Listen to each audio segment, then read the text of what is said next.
Welcome to AI from the Trenches. This is where we talk with leaders who've implemented AI for real.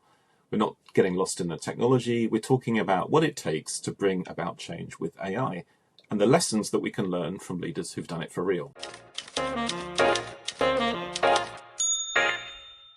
Today, I'm talking to Dr Oliver Bogler, who has a distinguished career in the scientific world and with whom I worked with during the NanCi project when he was at the National Cancer Institute. Welcome, Oliver. Good to see you again. Thank you so much, Duncan. It's great to be here. You're a curious kind of guy, is my impression. And you've always been somebody who I think experiments with technology. You're not a technologist, but you always like to sort of keep your hand in and use the latest thing and see what's happening. And where do you think that curiosity comes from, that interest in technology? What attracts me is the fact that you can do things that you weren't previously able to do.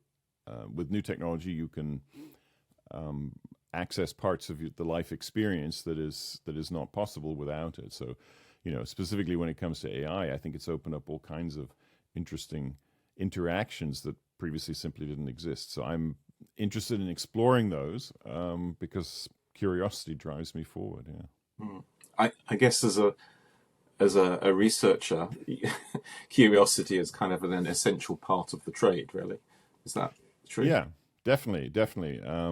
But I would say I've observed this in my fellow scientists and particularly my physician scientist colleagues. There is surprisingly low rates of adoption of new technology. I think because, and I can attest to this, adopting new technologies comes at a cost, and the cost is mostly time and effort, right?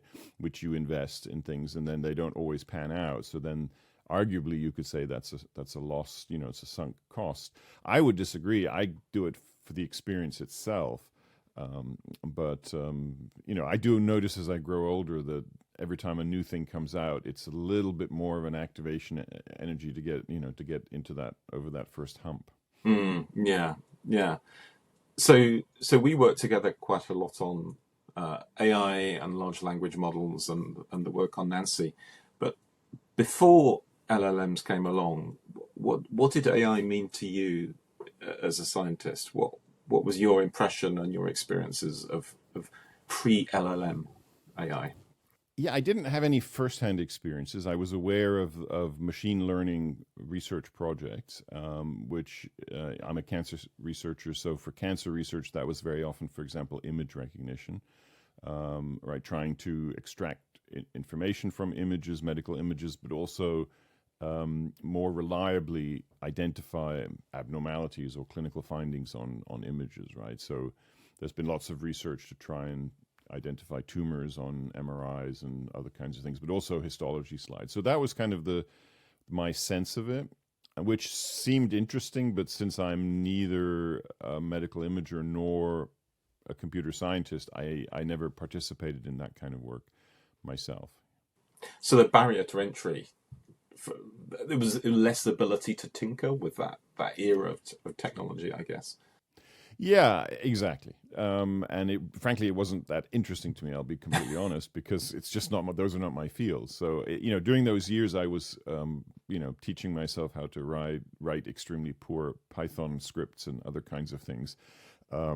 Because I am excited about the opportunities for technology to do things. So, for example, I was interested in clinical trials, so I wrote Python scripts to try and identify trials of a particular characteristic from large databases and things like that.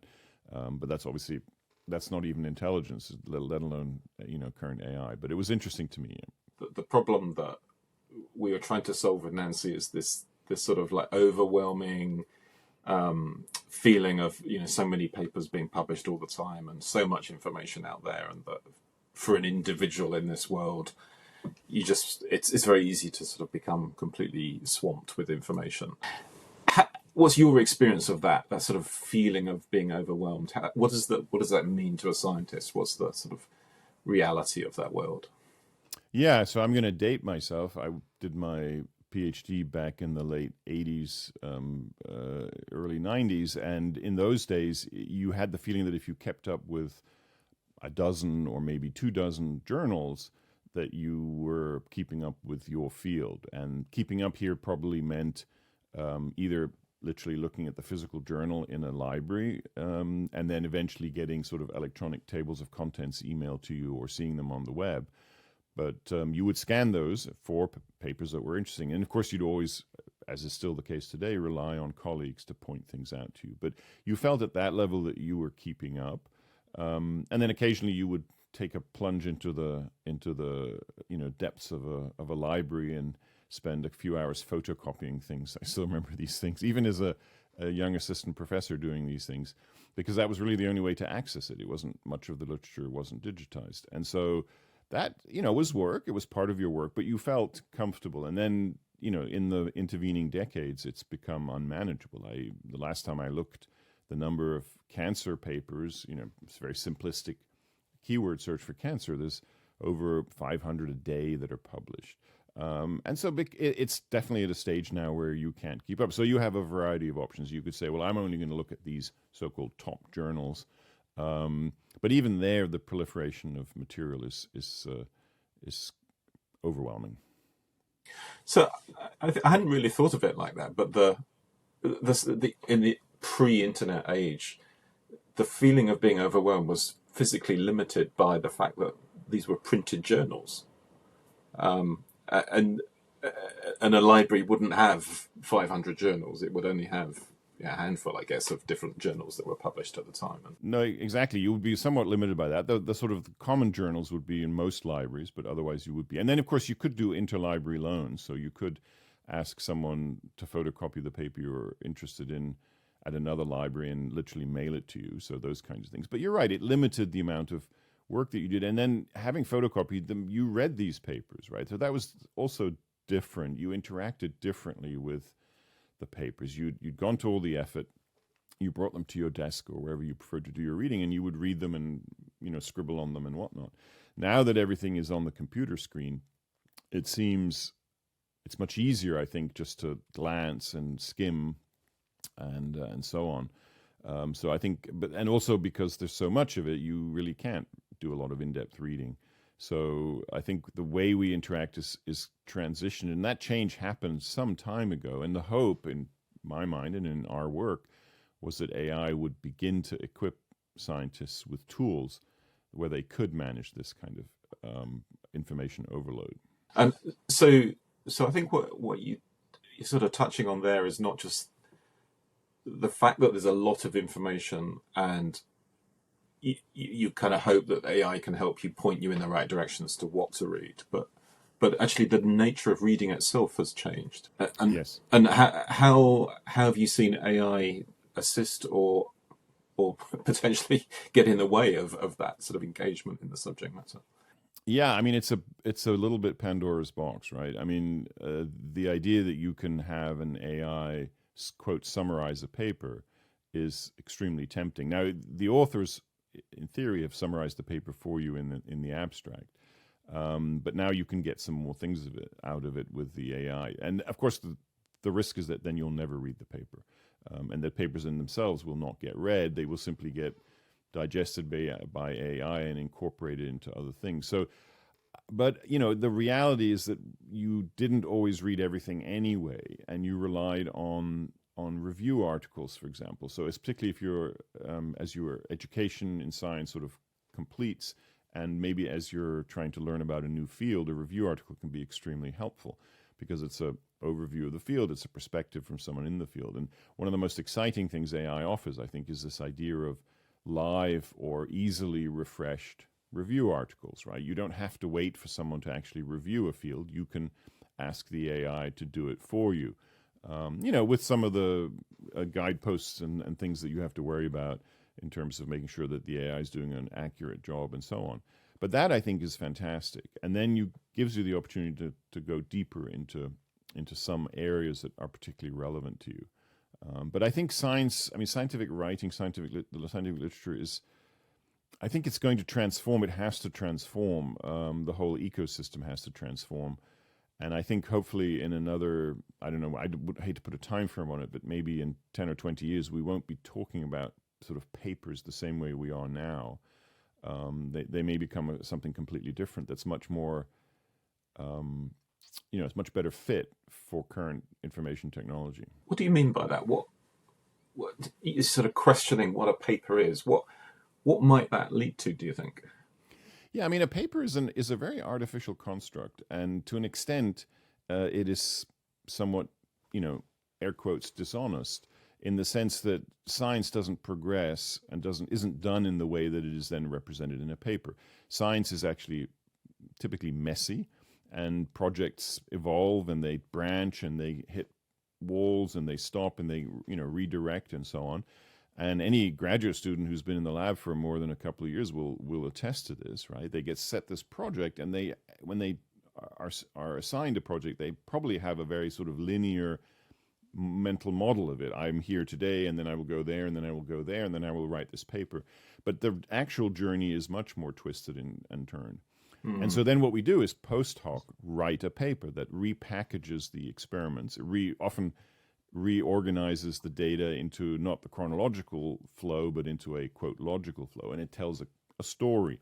And then, the scientific authors often pretend that this was their goal all along, even though it might not have been.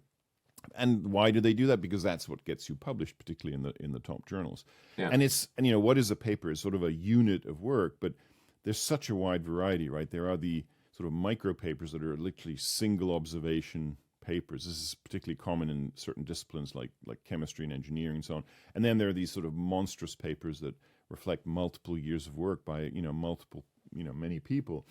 And so anyway, I don't know if I have a clear view of the future, but between the publication and the science, there are all these steps, and there's all kinds of economics involved, which I won't go into, but they're not, in my mind, not optimal or not benign. But you could imagine, and of course we've had now for quite a long time the preprints, right? So building on that preprint direction, you could imagine a future where your data are actually in an electronic lab notebook, which is increasingly the way things are done, and then you simply take some of those data and publish them onto a preprint type of server.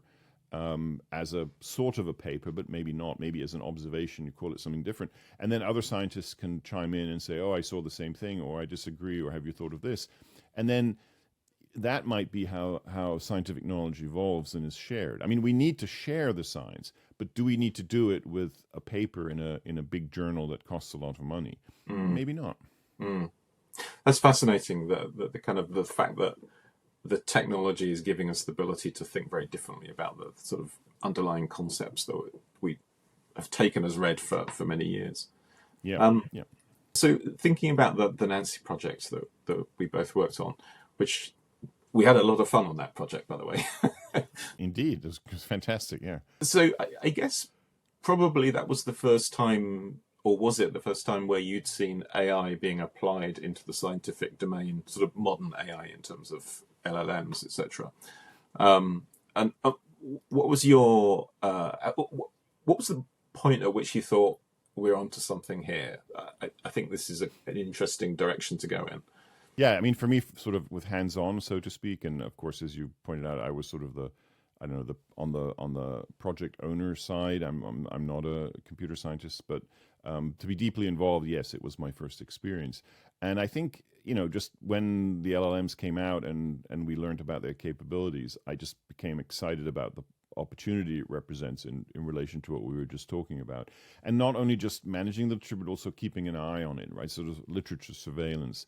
And then, so the idea is, literature surveillance by previous mechanisms or tools have been very clumsy, right? So you could have a PubMed search where you could put a bunch of keywords in, and you could put some Boolean stuff in there and so on, make it quite sophisticated, but it's still a keyword search. And so there was no sense of the lists that you then got emailed to you, understanding at all what you were interested in. And then you had to still do the work of filtering, of scanning, better than not, for sure, having keyword searches, but not where it could be, right? So, I mean, in the future, I imagine the opportunity, and it's coming, right, of having an intelligent conversation with an AI, and the AI understands what you're interested in and can help guide you, but is also perhaps enabled to maybe suggest things that you're not conscious of being interested in, but that you might be interested in. But in a more sophisticated way than sort of, Amazon algorithms, where if you bought the same thing as Fred and then Fred bought this other thing, maybe you also want to buy that thing. That's pretty clumsy. Yeah, yeah. And so I think the sort of approach that we took in the NanCi project was quite experimental, wasn't it? I think we were sort of trying out ideas, and I remember we'd have those calls, and we'd be sort of showing you something and saying, "Oh, does this make any sense? What do you think about this?" And what was your experience of that? I guess as a scientist, that maybe that process was extremely familiar to you, but yeah, it was. I mean, I shut my lab down in 2013 and haven't done any primary cancer research since then. So this was the closest that I have been since then in actually being in a research project. And exactly as you described, it is because we took an experimental approach, and we're willing to try some things and not sort of assume that we know necessarily the right answer or the right path, but that we would try some things and see how they worked out. So that was a lot of fun. It was incredibly interesting, and I learned a lot about AI through you and your colleagues and through this project.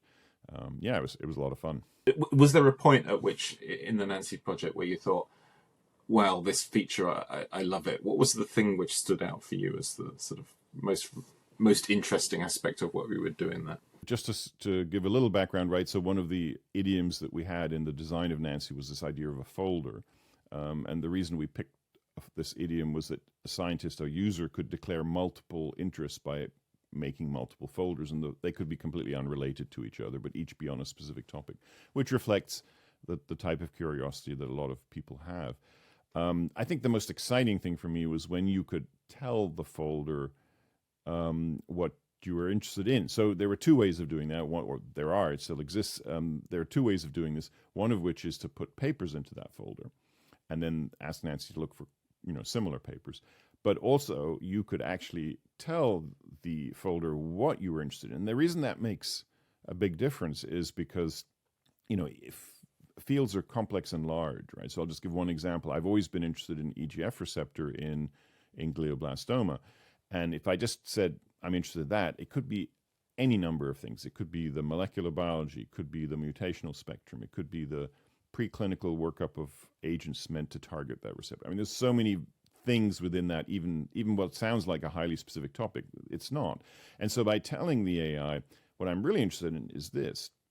And then when you guys engineered it so that the AI would take that into consideration when it was making its recommendations, and actually explicitly stating, I'm showing you this paper because you said you were interested in this, and this paper has this kind of content. That to me was sort of almost the awakening of the AI beyond simply a pattern matching tool that throws possibilities at you. That sort of ability to try and personalize what people got was quite a key feature of what we're trying to do there, and I think we had some good success with. Indeed, and it's because you as the user feel sort of understood or heard, right? You and I realize that's not what's actually going on. I understand enough about AI. We're not there yet, and maybe we won't get there. But I felt like the system was taking into consideration what I had said, which any previous literature surveillance approaches had simply not done. I mean, it's so far from a keyword search, it's not even in the same neighborhood. Yeah. Now, I think one of the things that we noticed in the NanCi project was there was this sort of a sort of inherent conflict, if you like, between this experimental approach that we were taking and the fact that the NCI is a bureaucracy, as most large organizations are, and it's impossible to avoid that bureaucratic paperwork that goes with building IT systems because of all of the kind of risks of privacy and things that could go wrong, etc. And everyone sort of builds processes around trying to prevent things from going wrong. And I think, what was your experience of that? Because certainly from our side, from Barnacle, looking in, it was clear there was a bureaucracy, but we seemed to manage to find a way to make it work. What was your experience from being on the other half of that equation of being part of the bureaucracy, if you like? Yeah. I mean, certainly in I would say in the bulk of IT development in the federal government in the U.S., the focus is, as you described, on avoiding risk and so on, and appropriately so. But actually, at the NIH, there a pathway or a mechanism called NIH Strides had been created, and this was intentionally built as an environment in which you could more creatively develop software with some of these restrictions set aside for the moment to allow experimentation and allow development that was more scientific in its nature, like our project was.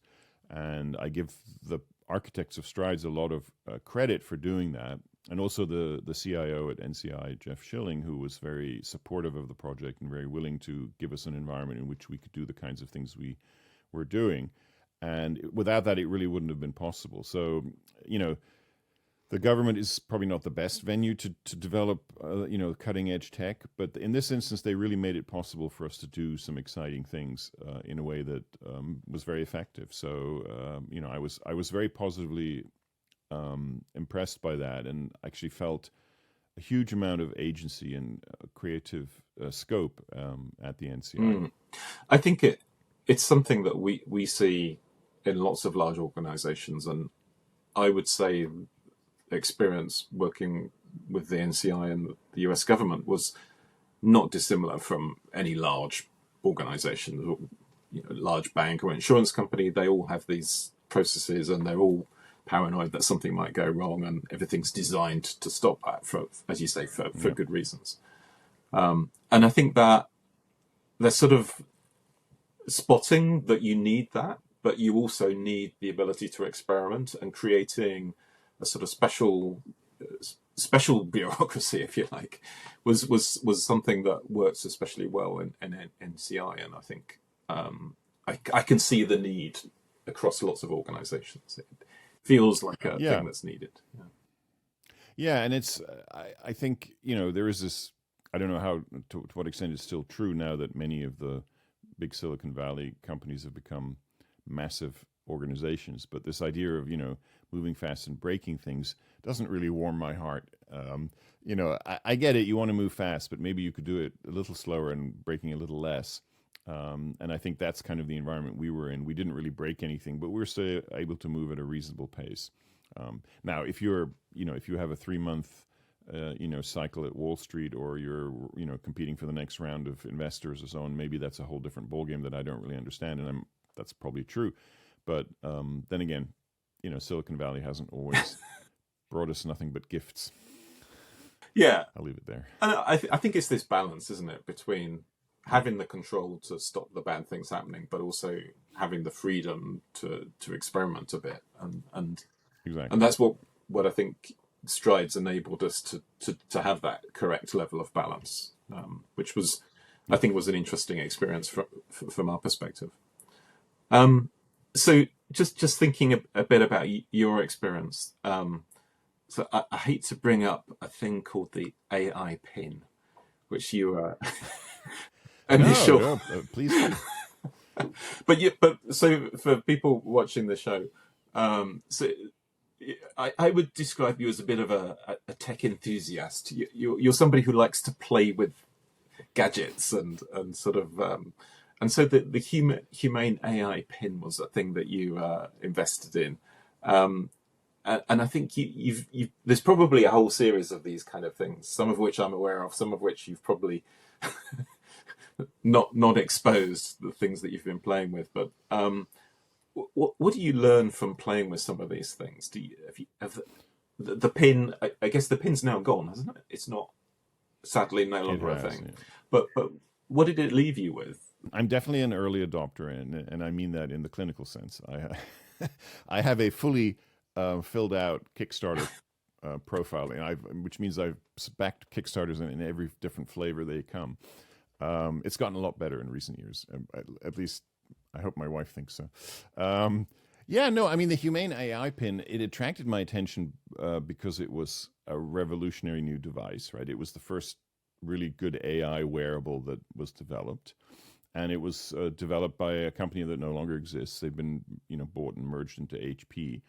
And it was a wearable device that you had, sort of on your clothes. It had a magnet battery behind it, so you could sort of attach it to your shirt or jacket. And what was really, really cool about it was that it was an AI that was there. And so to interact with it, you would tap it with your finger. And it was very privacy conscious. It was not listening all the time. Mm-hmm. It was, until you tapped it, it was not doing anything. And then when you tapped it, you could speak to it. And I thought this was just amazing. And the philosophy behind the pin was to elide the screen on your phone, right? So I think one of the strategic mistakes they made is they essentially put a little phone into the pin, so it had its own phone number and so on, which in the end was a lot of cost and complication that wasn't needed. But the whole point of it was not to bring your phone into your face, which is very disruptive for social interactions and all kinds of things. I particularly loved it when I was driving, because you could literally tap it. You could ask it a question.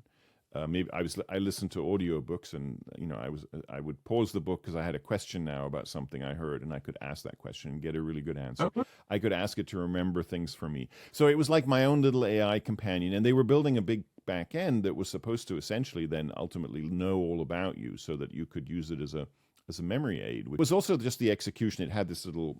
It could project a little interface onto your hand. It was just really cool tech. They built a beautiful piece of hardware. They were Apple hardware folks who left and created this company. I think in the end it failed because they had to go to market too early before the back end was really ready. And so the initial features were not that well developed, and they got absolutely panned by YouTube reviewers who make a lot of money by panning things because people delight in this sort of Schadenfreude. But actually, it was a magical little bit of tech, and I mean, I was heartbroken when it finished. I knew it. I mean, we could all see it coming. And if you watch the recent video between Sam Altman and Johnny Ive talking about this magical AI wearable, I mean, yeah, that's the AI pin just now, made by a different group, and so we'll see. I was excited because of the possibilities, the experiences it opened, and I'm sure such devices will continue to be developed. I currently have the Limitless pendant, which is a sort of life logging type thing. So it basically it's designed to always be listening, and then it's great. You can ask it questions about what did I say. I'm sure I recently remember a conversation about this, and it's really quite good. So it's not quite the same capabilities. You can't ask it anything in real time. It's simply just a listening device. And so both of those sounds like very voice centric in terms of their interfaces. And what's if you were to place a bet, do you think voice is going to be a thing in the future? I surely hope so. I mean, I also have started dictating to my. I've tried to dictate to my computer for decades. I was one of those people who would every few years I would buy another version of Dragon Dictate and bang my head against that wall for 3 months and then give up with a disgusted sigh, because it was just the learning curve was just never ending, and I couldn't really ever make it work. Now I use a tool called Whisper Flow, which is really good at dictating. So those things are getting better. The other thing the AI pin did, because it had a little camera, which I thought was super cool, is you could actually, standing in front of a building, you could tap it and say, "What am I looking at?" And it would take a picture and it would tell you about the.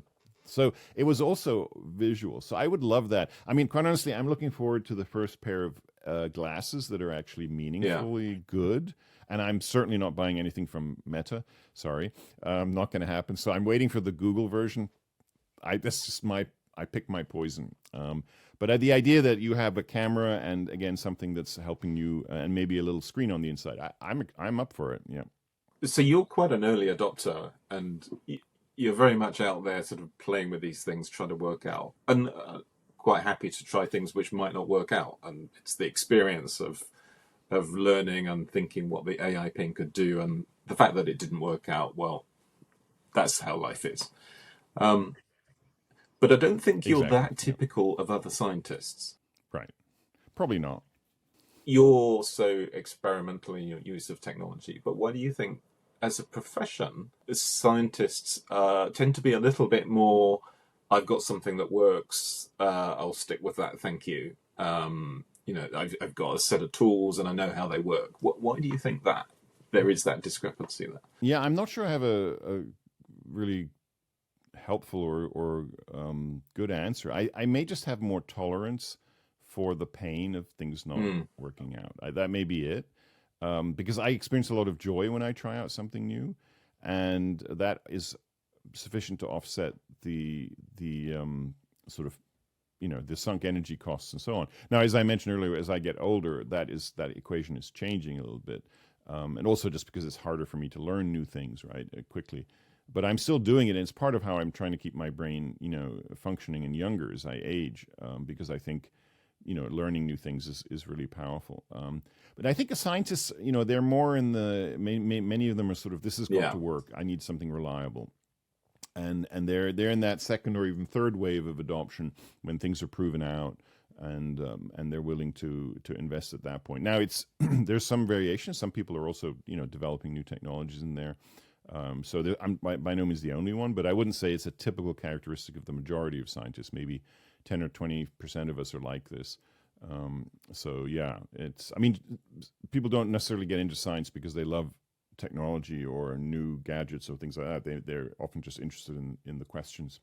That sort of inertia to adopt new technology is a common human thing. And I think what you're saying there is the sort of bulk of people, they just need something that works. They don't have the time and the energy to play with something which may or may not work out. And mentally investing in something like the AI pin and then finding that it wasn't the future people just don't have the time to do that.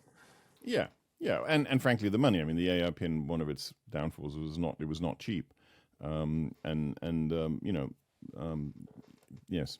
What do you think it takes to get the sort of late adopters to be convinced by these things? I think it's interesting, right? I mean, some technologies have just such a compelling use case. If you look at the smartphone, for example, right?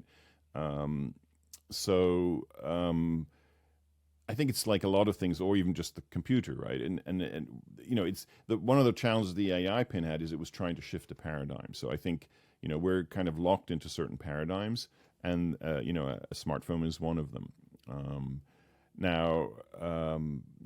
don't know what it would take.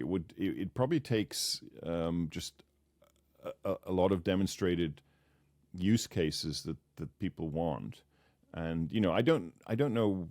What was the initial? I mean, I had the original iPhone, and I was excited because I could have my email, in my pocket. I could do that from anywhere, and it had other sort of my calendar and other kinds of capabilities. I think as we develop more and more tech, you have to shift the paradigm, and I think that's what I'm waiting for in this next phase. You talked about voice. You asked me about voice. I think the idea of having a truly intelligent agent that I can talk to. I sure am tired of typing. I would just like to be able to say something or ask something in a really smooth and friction-free way that would allow me to know things or remember things. And I said that the AI pin was very much that. I still miss it. I mean, it's been gone for months and months, but I still miss it because that to me was really compelling. I guess there's a bit of a pick your battles message in there, in that the AI pin was trying to compete with the phone, and maybe that was just a battle that was always doomed to failure, and they should have should have tried to be more circumspect in which battles they were picking, and not try to compete with everything out there and start again, because that's just too difficult. Maybe that's the lesson. Yeah. I would agree, and it's also you're competing with an installed base, and the reality is that the pin would never replace the phone because you would always need a screen. You would want a screen because you'd want to watch a reel or a YouTube or what have you, or do a video call with your friend or something. So it was never going to be able to replace it. So I think that was the sort of a business decision so in that sense, what is the paradigm shift that's next for these kinds of things? I mean, when you look at movies like Her, you imagine these kinds of things, right?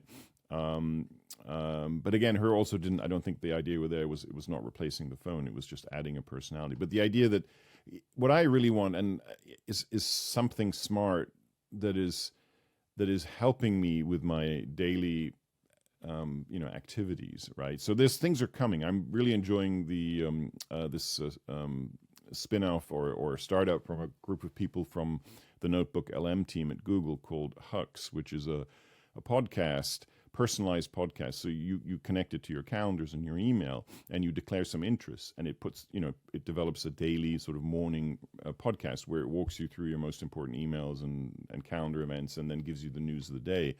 They're still just starting, so there's a lot of opportunity to really personalize it. But for example, my favorite soccer team, Bayern München, I get the Bayern München updates every day now, which is really convenient, and I can listen to it while I'm doing something else. So I love that. So these are some of the new things that are being invented, and this you can actually interrupt and ask questions as well. So it's going in the direction of where you wake up and you just talk to some entity and you ask it what's up for me today, and what am I doing, and that kind of thing. This sort of proactive approach to not waiting for you to ask, but saying, okay, I know Oliver likes these things, so I'll bring these things to him. Which I guess is kind of what we were trying to do with the feed in NanCi. To exactly. Second guess what you might be interested in and bring it to you before you ask for it. Exactly, in a very focused, on the scientific literature. And this is, I think that to me seems like an incredible opportunity to really enhance people's lives. Now, when you rely on a third party to do something like that for you, there's always a risk that maybe you would have seen something. So I'm not saying you should not also be thinking and exploring yourself. But again, the news world is also overwhelming. And doing a Google search is no longer exciting, right? I don't want to do it anymore. I want to have something that does that for me. That brings risks, doesn't it? In that you're sort of handing over power to this thing, and bias and privacy and all of the things which mean that this thing might not be so perfect, and it might bring you a very select perspective on what's happening in the world. Definitely. I just finished Cory Doctorow's most recent book called Shitification, and I can only recommend it to anybody who ever picks up a smartphone or a computer. He does a phenomenal job at really indicting the big companies, and he describes this process where when new technology is developed, in the first phase, companies take their investors' money and essentially give it to the customer by making the service free and building it out into this amazing thing. And then once they've captured the customers, they do the same thing for the business partners, which are typically the advertisers or other service providers for those customers. And then once they've captured all those, they squeeze both of them as hard as they can for every dime they can get out of them. I mean, he describes in there a really interesting story, which was a conflict within Google between the head of search and the head of advertising. And the head of advertising won. And here's how they won. They won by making search worse, so that you wouldn't, in a single search, get the answer you wanted. You would have to do 2 searches or more. And of course, every time you do a search, they get to show you ads. So the head of advertising, we need to enshittify search so that people search more and we can sell them more ads, which is phase 3. They're just squeezing us and the advertisers, right, for more money, and not making it any better. So in fact, they're literally making it worse, which is a business goal. And it's like, that's unfortunately how Silicon Valley works. And so we need to, in that sense, we need to, I think, welcome paradigm shifts and new things. They do bring risks, and probably if Cory Doctorow is to believe, they will all get enshittified in their own turn as they go through this cycle. So use them while they're still good and free, and then maybe switch again. Now I know why you used the enshittification word in a LinkedIn post where you were commenting, I think, on something I'd written, and I saw the word and I thought, well, where's that come from? Now I know where it's come from. The book is literally called that, and it has the poop emoji on it. You can't miss it. You cannot miss it in the bookstore, and it just came out a few weeks ago. So it's a fascinating read. It doesn't make you happy, but I think you need to read it. Yeah.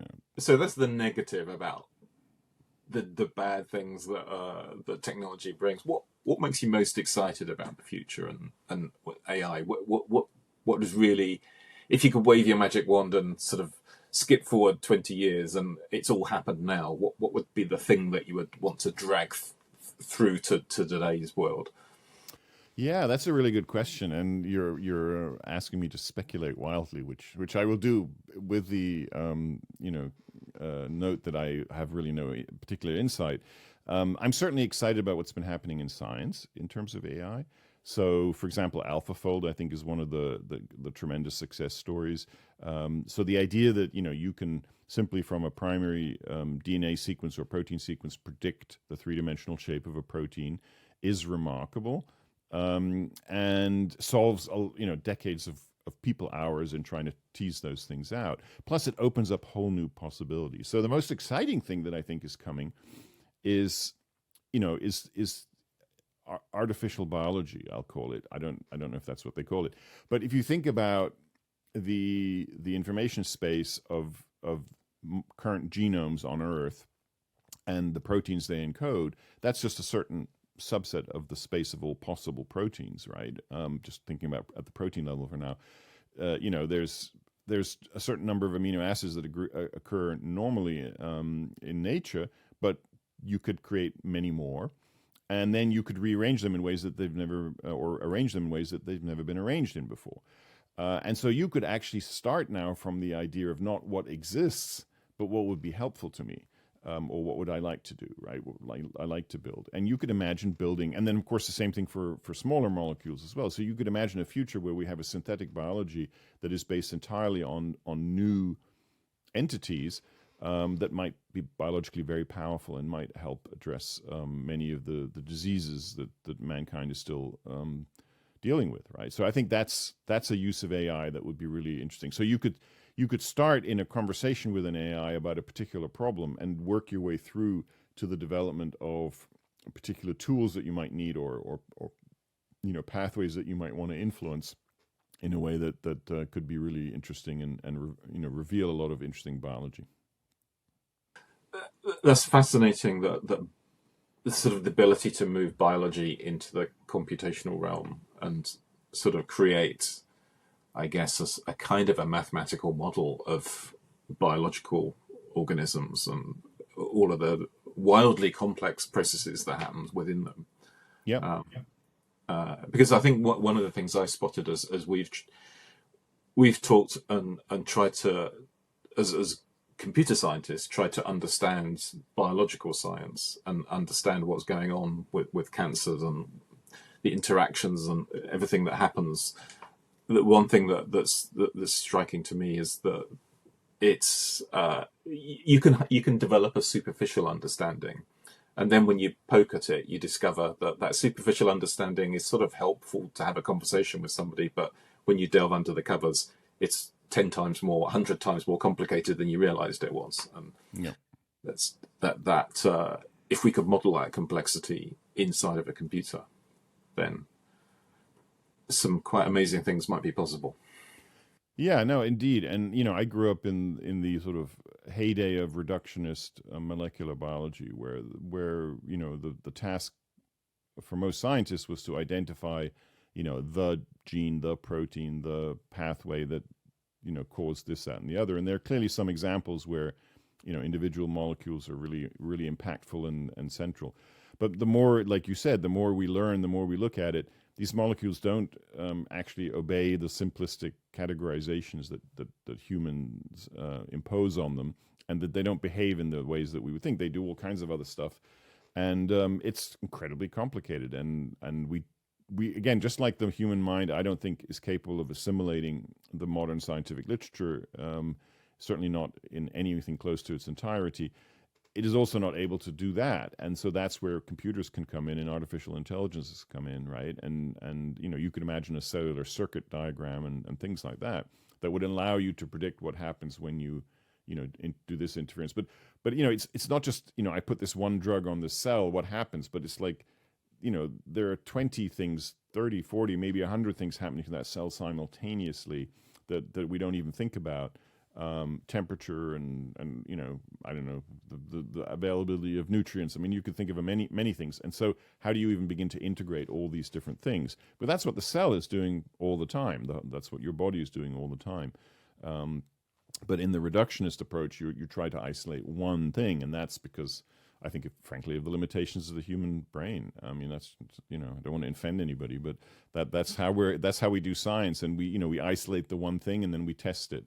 But that's really not how biology was ever built. So it feels like we're ending on the thought that the human brain is unable to fully comprehend the complexity of some of these organisms and how they really work under the covers with their massive complexity. But maybe in the future, computers can help us to understand. But without them, we stand no chance, really, just because of the limitations of our processing power that we have. No, indeed, and I mean, I think I would distinguish at this point in our history of AI. There are still things the human mind can do that the current AIs probably are not that good at. So they're very good at pattern matching, and they're very good at containing or a lot of information. But the sort of mental model, the sort of symbolic representation of what you're observing is still probably best done by the human mind. That may change, and I think it probably has to. So I think what the human mind is really good at is taking integrating a lot of information, not holding it necessarily in the brain, but essentially developing heuristics that represent it or shorthands for it, and then sort of assimilating that into a conceptual framework that allows experimental testing without holding within it all the details. That's where AI could be a servant in that sense, in that work. Yeah. Oliver, it's been fantastic to talk to you, and fascinating conversation, and no doubt we'll have many other such conversations privately, but thank you for coming on the show. And thank you. Thanks, Duncan. It's been a pleasure. I really enjoyed the conversation, and I love what you guys are doing at Barnacle. You're doing such interesting things. I look forward to continuing to work with you.